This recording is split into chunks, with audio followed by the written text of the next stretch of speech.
کسی نے ایک سوال کیا، آج کل جو لڑکے لڑکیاں جو حرکت کر رہے ہیں تو ان کو کس طرح نصیحت کریں؟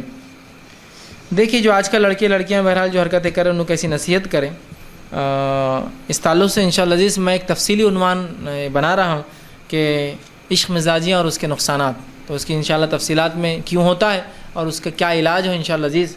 محبت ایک اچھی چیز ہے، محبت انسانی فطرت کا تقاضا ہے، اور یہ اس سے ہٹ کر نہیں یاد رکھی، محبت انسانی فطرت ہے، تو ہم فطرت کے اور اسلام فطرت کے خلاف بات بھی نہیں کرتا ہے، لیکن اس فطرت کا غلط جب استعمال انسان کرتا ہے تو وہ بہت نقصان دہ ہوتا ہے۔ تو انشاءاللہ اس تعلق سے تفصیلات آئیں گی۔ بہرحال بس ایک مختصر میں آپ کو یہ کہہ سکتا ہوں کہ انسان جب فاسد محبت ہے اس کے دل میں، یاد رکھیے یہ جو عشق مزاجی یہ فاسد محبت ہے، حالانکہ عشق جو ہے یہ محبت کا ایک بہت بلند درجہ ہے۔ عشق جو ہوتا ہے یہ محبت کا عربی زبان میں ایک بہت بلند درجہ ہوتا ہے، ٹھیک؟ مطلب یہ محبت کے بعد ودود آتا ہے، ودود کے بعد بہت سے عربی میں جو ہے محبت کے لیے کم و بیش 28 سے 30 لفظ استعمال ہوتے ہیں، اور ہر لفظ ایک محبت کے ایک مخصوص شعبے کو چھلکاتا ہے۔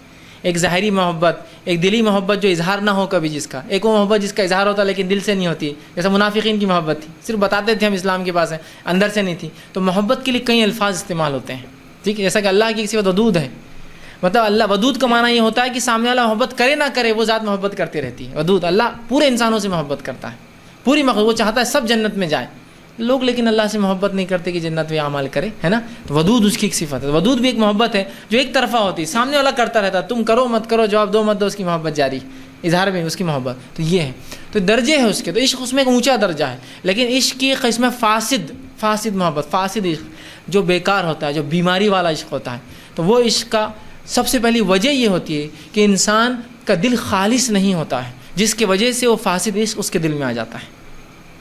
وہ محبت کو خالص کرے، اور خالص جب انسان محبت کرتا ہے نا تو اس کے محبت کا محور اس کا رب ہوتا ہے، اللہ ہو جاتا ہے وہاں بیچ، مطلب اس کی محبت کی وجوہات اللہ ہوتی ہے، اس کی وجہ سے وہ سب سے محبت اور نفرت کرتا ہے۔ تو جب وہ محور اللہ کی ذات دل سے ہٹ جاتی ہے تو فاسد محبت آ کے اس کا محبوب وہاں بیٹھ جاتا ہے، کہ اس کو خوش کرنے کے لیے اس کی گلیوں میں گھومنا، اس جیسا ہونا، اس کو پسندیدہ کام کرنا، پھر چاہے حلال ہو چاہے حرام ہو۔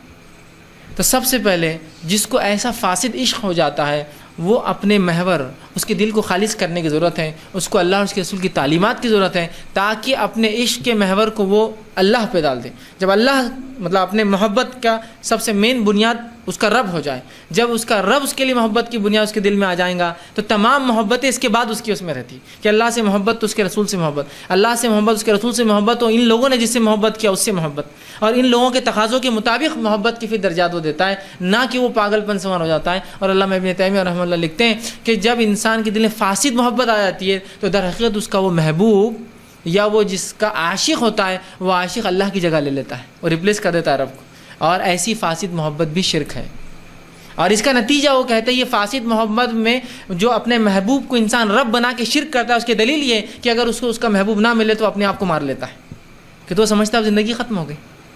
ہوتا ہے نا، میں وہ لڑکے سے نکاح نہیں ہوں تو میں اپنے آپ کو مار لوں گی، وہ لڑکی سے نکاح نہیں ہو تو میں اپنے آپ کو مار لوں گا۔ تو گویا اب اس کی زندگی، اس کی عبودیت رب کے لیے نہیں ہے، اس کی عبودیت اپنے عاشق کے لیے، اپنے محبوب کے لیے۔ تو اس کے لیے سب سے پہلے ضرورت ہے اس کے دل سے فاسد محبت کو نکال کے خالص محبت ہو، جس کا محور، جس کا مرکز اللہ کی ذات ہونا چاہیے۔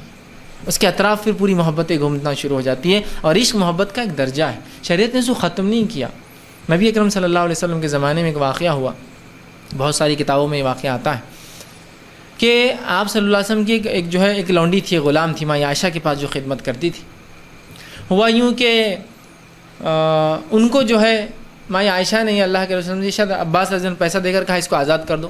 ان کا نام میں سمجھتا ہوں غالباً صوبیہ تھا، نہیں معاف کرنا، بریرہ، جو ماں عائشہ کی خدمت کرتی بریرہ نام تھا۔ ان کو ماں عائشہ نے آزاد کر دیا۔ اب جب یہ غلام تھی تو یہ جو ہے ایک دوسرے غلام کے ساتھ، غلاموں کی شادی ہوتی تھی یاد رکھیں، لیکن یہ نکاح نہیں مانا جاتا تھا، وہ ساتھ رہتے تھے۔ تو ان کا نکاح جو ہے، ان کی شادی جس کو بولیں گے عام زبان میں، وہ جس مرد کے ساتھ رہتی تھی، ٹھیک۔ تو اب جب یہ آزاد ہو گئی تو جب غلام آزاد ہوتا ہے اس کو اختیار ہوتا ہے نکاح کو کنٹینیو کرے یا فاسد کرے، توڑ دے۔ تو جب بریرہ آزاد ہوئی تو ان کے شوہر جو مغیث تھے رضی اللہ عنہ، تو اب جیسے ہی آزاد ہوئی تو کہا کہ مغیث میں تمہارے ساتھ نہیں رہوں گی اب، کیوں؟ تو اب اختیار ہو گیا نا، بریرہ آزاد ہے اور مغیث غلام تھے، ان کو آزاد نہیں کیا تھا ابھی کسی نے. تو اب ان کو اختیار تھا کہ چاہے تو اس آدمی کے ساتھ جس سے نکاح سے مطلب غلامی میں وہ رہتی تھی، اب چاہے تو غلامی کے بعد آزادی میں شادی باقی رکھے یا توڑ دے اور کسی اور سے نکاح کرے. اب انہوں نے جیسی کہا مغیث سے کہ میں تم سے نکاح نہیں اب باقی رکھنا چاہتی ہوں، ختم کر دیتی ہوں چونکہ میں آزاد ہو گئی ہوں. روایت میں آتا ہے کہ انس بن مالک رضی اللہ عنہ فرماتے ہیں کہ مغیث کو میں نے دیکھا اور مجھے آج بھی لگتا ہے، بلکہ معاف کرنا عبداللہ ابن عباس فرماتے ہیں مجھے آج بھی مغیث کا وہ چہرہ یاد ہے کہ وہ مدینے کی گلیوں میں گھومتا اور اس کی آنسوؤں سے اس کی داڑھی تر تھی کہ جو ہے مجھے جو بریرہ چھوڑ کر چلے گی، اب مجھے کوئی اس سے ملا دے. یہ محبت ہوتی ہے، یہ جذبہ ہے، یہ عشق ہے. اب ہوا یوں کہ وہ روتے ہوئے رسول اللہ صلی اللہ علیہ وسلم کے پاس آئے تو اللہ کے رسول نے جب دیکھا تو عباس اپنے چچا سے کہا، اے عباس کچھ کرو مغیث کے لیے، اس کی حالت دیکھو کیا ہو رہی. مطلب وہ محبت اور عشق کے جذبے کو رسول اللہ نے ختم نہیں کیا، اسلام نے اس کا احترام کیا، اس کو ڈائریکشن نہیں لکھی کہ مغیث پہلے بھی ساتھ تھا نا، کیوں نہ بریرہ پھر ساتھ رہے اس کے بعد آزادی کے بعد تاکہ اس کا مسئلہ ہو. لیکن عباس رضی اللہ عنہ کو کیوں کہا کہ عباس سوچو، عباس پیسے والے تھے، آزاد کر دو اس کو بھی، تم پیسہ دو گے تو یہ بھی آزاد ہو جائیں گا، تو پھر بریرہ آزاد ہو سکتا ہے غلام ہونے کی وجہ سے بریرہ اس سے نکاح واپس نہیں رکھنا چاہ رہی، یہ آزاد ہو جائیں گے ہم نکاح کر دیں گے. واقعہ بہرحال بات لمبی ہے، واقعہ بعد میں کیا وہ جانے دیجیے. اس کے بعد ہوا یوں کہ آپ صلی اللہ علیہ وسلم نے کہا کہ مغیث تم گھبراؤ مت، میں تمہارے طرف سے سفارش کرتا ہوں، ٹھیک ہے. مطلب عشق اور یہ محبت کا جذبہ شریعت نے اس کو تسلیم کیا، لیکن لمیٹیشنز باؤنڈریز ہے اس کی. کہ تو مغیث کے لیے کوئی بریرہ ایسی محبت بھی نہیں تھی کہ وہ نہ ملے تو جا کے کود جائیں گے اور خودکشی کر لیں، لیکن محبت تھی، اس کا تقاضا تھا اور رو رہے تھے. کہا ٹھیک ہے میں جاتا ہوں. وہ گئے اور کہا بریرہ دیکھو کہ یہ مغیث بڑا اچھا انسان ہے، تم چاہو تو اس سے اپنا نکاح باقی رکھو. تو انہوں نے پوچھا اللہ کے رسول یہ آپ کا حکم ہے یا مشورہ ہے؟ مجھے جواب دیجیے. تو کہا میرا حکم نہیں ہے، میں مغیث کی طرف سے سفارشی بن کر آیا ہوں. تو اللہ کے رسول نے محبت کے لیے سفارش بھی کی، لیکن یہ رائٹ ڈائریکشن میں تھی، یہ صحیح سمت میں تھی کہ دو لوگ ہیں جو واقعی میں دین پر عمل کرے اور کوئی تیسرا آدمی کہے کہ یار واقعی میں دو لوگ بڑے اچھے دیندار ہیں، کیوں نہ ان کا نکاح ہو جائے، کیوں کسی اور کو دیتے ہو نکاح میں؟ اس لیے کہ اچھے لوگ ملیں گے تو اچھی نسلیں چلیں. آپ نے سفارش کی کہ مغیث تو محبت نے پاگل ہے اس کی، سفارش کی. تو کہا آپ کا حکم ہے یا آپ کا مشورہ ہے؟ تو کہا میں سفارشی بن کے آیا ہوں. تو کہا سفارش ہے تو میں نہیں مانتی ہوں، ٹھیک مجھے پسند نہیں. تو یہاں دیکھیے اسلام نے عورتوں کے بھی کیسے حق دیے، نہیں پسند بریرہ کو تو نہیں پسند، خلاص زبردستی نہیں. آپ نے کہا ٹھیک ہے مت کر. مغیث کو سمجھا دیا بھائی اب تم دیکھ لو، وہ میری سفارش پہ بھی راضی نہیں. اس کا ہرگز مطلب نہیں کہ وہ نافرمان تھی، چونکہ حکم نہیں تھا اللہ کے رسول. حکم ہوتا تو بریرہ جھک جاتی حکم سے، اس لیے پوچھ لیا تھا حکم ہے، اور کیا وجوہات رہیں گی وہ اللہ عالم، وہ ہم اس میں نہیں جاتے. لیکن یہاں اسلام نے خود اللہ کے رسول صلی اللہ علیہ وسلم نے اس جذبے کو تسلیم کیا محبت کی کہ وہ رو رہے تھے. نہیں کہا کیا پاگل ہے، ایڑے چالے کرے روتے گھوم رہے تم چلو، نہیں کہا. کہاں مغیث واقعی میں پریشان ہے، بریرہ سے التجا کر رہے ہیں، وسیلے بن رہے ہیں، عباس کو کہہ رہے ہیں کہ عباس کچھ کرو اس کو چھڑانے کے لیے، اس کو آزاد کرو، ٹھیک ہے. تو پتہ چلا اگر یہ محبت رائٹ ڈائریکشن میں ہو تو آپ اس کی مدد کر سکتے ہیں، سفارش کر سکتے ہیں اچھے. لیکن آج کل جو معاملہ ہوتا ہے جو ہے یہ بہت بری ہے. تو سب سے پہلے ہم کو ایسے لوگوں کو جو عشق مزاجی میں یا اس کے فاسد نقصانات میں پھنسے، ان کے دل کے محور کو اور مرکز کو دنیا کے اپنے محبوب کے عشق سے نکال کر اللہ کی محبت میں ڈالنا ہے. جب وہ محبت آ جائیں گی تو پھر ایسے کئی لوگ ملے نہ ملے اس کو پرواہ نہیں ہوتا، ٹھیک ہے تم آتے آؤ نہیں آتے، اگلا کوئی دیندار اور اچھا انسان ملے گا اور اس کے بعد اگلا اور اس کے بعد اگلا، ہے نا. کوئی کمی ہوتی ہے کہ لوگ انسانوں کی، ٹھیک انسانی ٹھیک ہے رشتہ نہیں پسند کوئی اور جگہ جائیں گا، ٹھیک. تو یہ رائٹ ڈائریکشن ہونا یہ بڑی اہم چیز ہے. بہرحال تو آپ ان کو نصیحت کریں، اصلاح کریں، ان کے دلوں کو خالص کریں، اللہ کی محبت ڈالنے کی کوشش کریں، اس کی شریعت کی محبت ڈالنے کی کوشش کریں، اس کے نبی کی محبت کو وہ کریں، اور پھر سمجھائیں ارے وہ نہیں ملی تو کیا ہوا، چھوڑ دو اس کو. یا پھر جب آپ نے یہ کوشش کی وہ نہیں ہوا، چونکہ عشق کبھی کبھار بہت زیادہ اس کا انفیکشن بہت زیادہ ہو جاتا ہے، اس کا اثر بہت زیادہ ہوتا ہے، تو اللہ میں تیمے لکھتے ہیں اس کا دوسرا حل یہ کہ محبوب کو اتنا برا، اس کی اتنی برائیاں گنوا دو کہ وہ بولے نہیں بھائی یہ میرے کو نہیں ہونا، میں غلط جگہ جا رہا تھا. اس کو بتاؤ پوری اس کے کیا نقصانات ہو سکتے ہیں اس سے.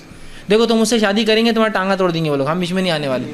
بولیں گے نہیں میں نہیں جاتا وہ چکر توڑ دیں گے. دیکھو تم معذور کی زندگی جیتے گا، وہ معذور کو دیکھو کیسے جی رہا ہو، وہ بھی پتہ نہیں عاشق ہوں گا اس کے ساتھ، یہ وہ دیکھو اب تم سمجھ جاؤ نہیں میں نہیں کرتا. دیکھو اگر وہ کریں گے نا تو اس کے ماموں دادا چاچا بہت خطرناک لوگ ہیں، ہم سب بیچ میں سے ہاتھ ہٹا لیں گے تمہارا اور اس کا ہے. دیکھو کیا کرتے کرو. پھر وہ تو بول رہے گلی میں بھی آیا تو کیس کرتے تم پر. دیکھو تو یہاں کیا ہوتا ہے، اس کو ڈراؤ، پھر اتنا ڈراؤ کہ وہ خود بخود وہ محبت پہ اس کا ڈر غالب آ جائے کہ نہیں اور اس کو خوب ڈراؤ. تو یہ آپ کا دوسرا کام. پہلا تو آپ نے سمجھا اللہ کی محبت اس کے دل میں آئی نہیں رہی، چونکہ فاسد محبتیں بہت بھر گئی ہے نا. تو اب دوسرا کیا، تو کیا ہوتا ہے کبھی کبھار زخم میں پس اتنا بھر جاتا ہے کہ اس کو پھر نشتر مارنا پڑتا ہے، وہ سوکھتا نہیں دوا سے. اب ٹھیک ہے، اب یہ زیادہ مطلب یہ انفیکشن بڑھ چکا ہے، تو پھر آپ کیا کریں گے؟ اس کو ڈرائیں گے پھر حالات سے. میں ڈرانے سے مراد نہیں کہ آپ جھوٹ بولیں گے، غلط بات ہے، لیکن حالات سے ڈرائیں گے کہ دیکھو ایسا ہوا تو ایسے فسادات ہو گئے تھے، ایسا ہوا تھا، وہ ایک انسان دیکھو مارا گیا، اور صرف اس لیے مارا گیا کہ اس نے ایک لڑکی سے محبت کیا تھا، وہاں گیا اس کی بھائیوں نے قتل کر دیا. اب دیکھو بھائی تمہارا معاملہ، ہم تو نہیں آنے والے بیچ میں.